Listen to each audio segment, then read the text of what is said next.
கடினமான உழைப்பாளியாக்கும். எல்லா வேலையும் நாங்களே செய்வோம். நீங்க கவனிச்சு பாருங்களேன், பணக்காரங்க எல்லாம் ஃப்ரீயா தான் இருப்பாங்க. பாத்துறீங்களா இல்லையா? நான் பார்த்த வரைக்கும் எல்லா பணக்காரங்களும் ஃப்ரீயா தான் இருக்காங்க.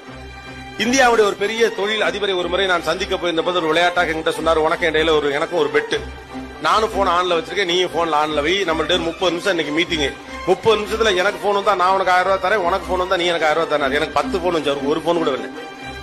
அவர் சொன்னார், இன்னைக்கு சாயந்தரம் வரைக்கும் நீ இருந்தாலும் ஒரு போன் எனக்கு வரவே வராது. ஏன் அப்படின்னா, நான் பண்ண வேண்டியதெல்லாம் பண்ணி முடிச்சேன், வேலை தானா நடக்கும். வேலை தானா நடக்கிற நிலைமையை உருவாக்குனாதான் பணக்காரன். எல்லாத்தையும் நானே வந்து நின்னு செஞ்சாதான் பணக்காரன். நீங்க நினைச்சீங்கன்னா நீங்க பணக்காரன் ஆகலேன்னு அர்த்தம். That's why